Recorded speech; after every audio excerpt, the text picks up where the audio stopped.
So people come in and they go straight into the movie. Is that Yes. okay? And so I'm gonna talk to Robin about what we want to do with that. Okay. If we're gonna. Now, usually we show the movie at the top of the hour, and this is like have a large group. Mhm. Then we might split it up and show it. So do they exit? Half hour. Do they exit this side and go through? You can exit. You can go in that side. We have an exit in the center. So do they normally start? Do you walk down this way or do you walk from that side? Does it matter? It doesn't really matter. Okay, so maybe. It's not really chronological. Okay, so It's by video wise, subject, right. yep. So it wouldn't It's matter by either way. subject. Okay. This large picture up here is the 332nd Fighter Wing at Lockbourne in 1948. That's like one of the last pictures taken of them before desegregation, and they were all split off to different units. That, of course, is not even all of them, Yeah, because some had already left the military by 1948. that's well. And these are the first 5 graduates right down there. Mm-hmm. Talks a little bit about Jim Crow and all that.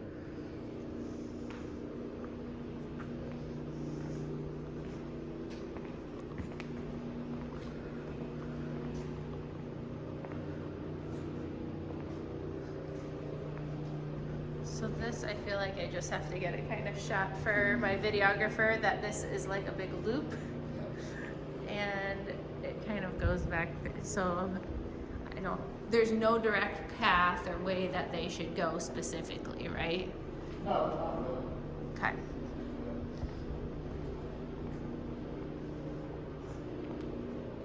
I just tell them to get this video with oral history when you have time for it. Yes. There's nothing like hearing it directly from And that's what I men intend. and women who Yes, actually that's went through it. that's what I intend to do. Really, is I thought, especially from these central points here, like I'm gonna put a point here. Then from here you can click to bring out information, and then if opportunity, click to bring out some audio. And if Robin's got that for me, then that way. And then in the video we'll have those audios over playing. Yeah, these are all the planes that they flew during the training or combat. Oh yeah.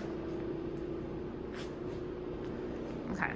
So then again, these go through a weird, like, windy. It'll be fun to do this in a virtual tour because you get to meander and look all over the place. It's exciting. I feel like those are always really interesting because you don't see straight across the room in here. Yeah. And then this is some of the other areas where they train for combat. Okay. This is talking about the Double V campaign. The Double V campaign, talk about right here.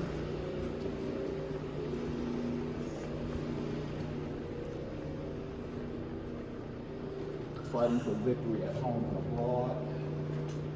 This young man here, James E. Thompson, was a cafeteria worker who was about to be drafted into the military. He was a cafeteria worker at a defense plant. He wrote a letter to the Pittsburgh Courier, which was one of the leading African-American newspapers at the time.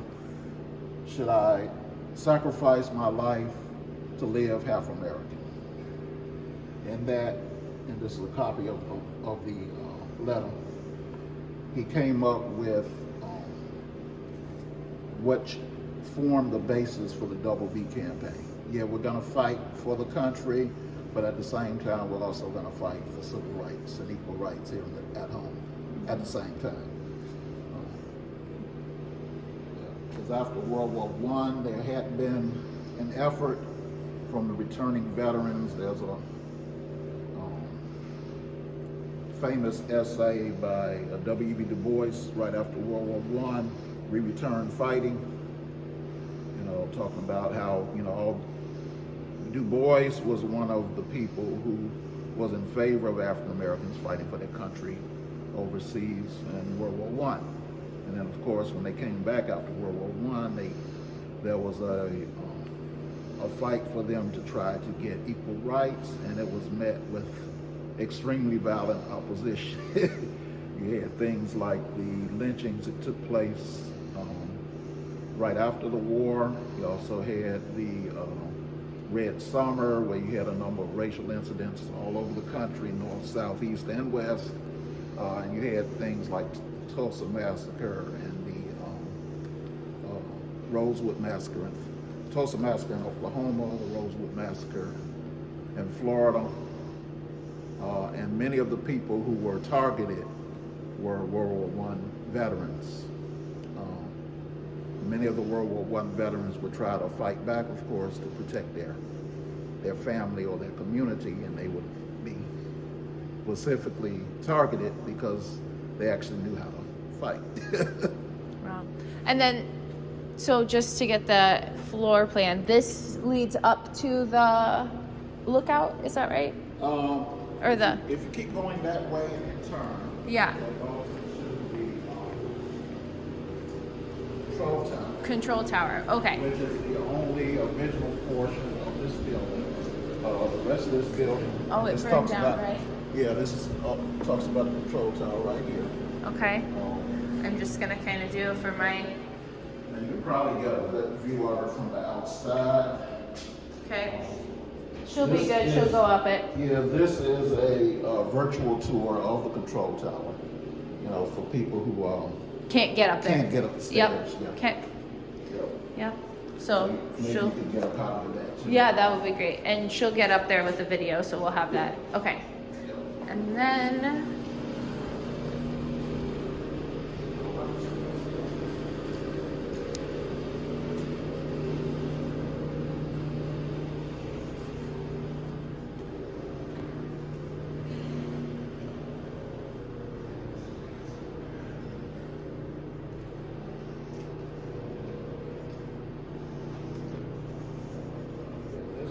Here is a map showing where the Tuskegee Airmen were.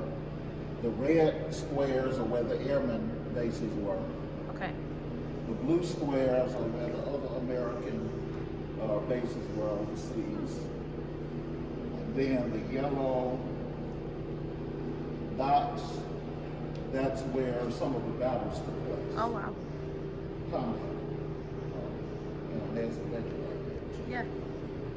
And then around here is from here from 1943 in April, all the way around here until October 45 is a short timeline of the airmen. Some of the major things that happened during that period. Okay. This talks about the type of missions, theater of operations, and movements, sorties.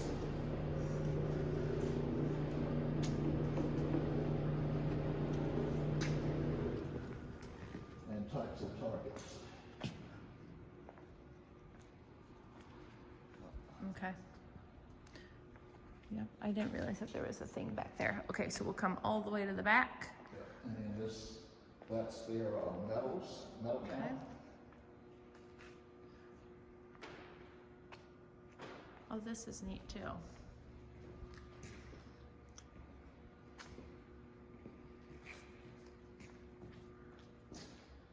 Down at the bottom here, that's sort of the pattern they would fly while they were protecting the bombers here,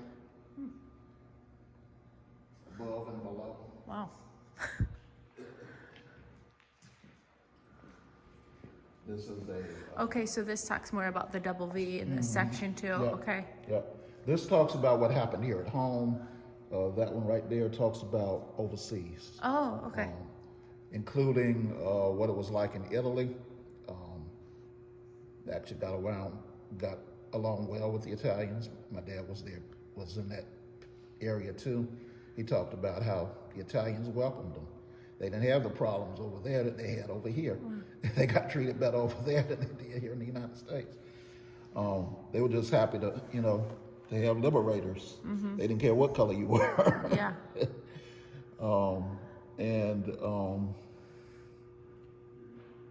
We also have something in that section that talks about the airmen who were taken as prisoners of war and what their experiences were like, and things of that sort. This right here is a small model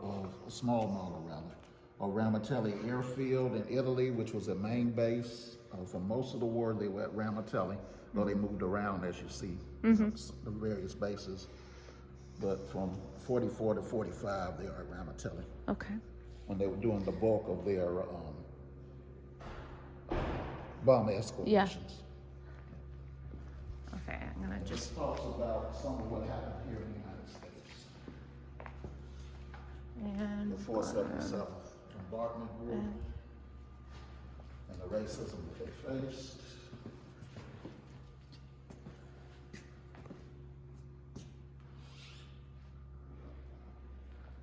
and then this can go Bill through. Lewis.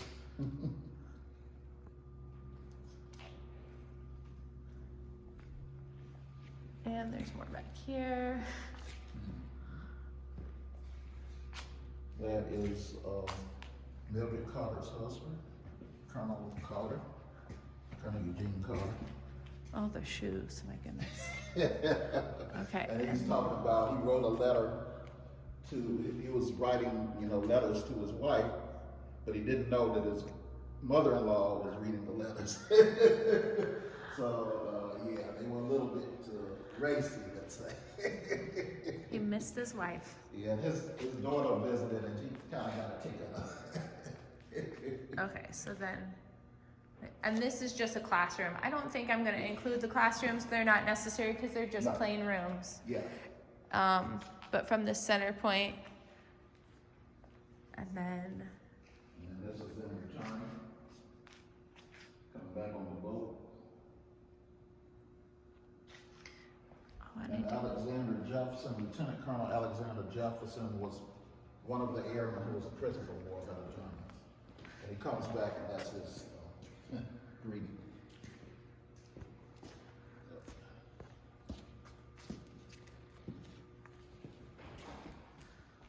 These are some of the items that Captain Glass had. Distant relative. and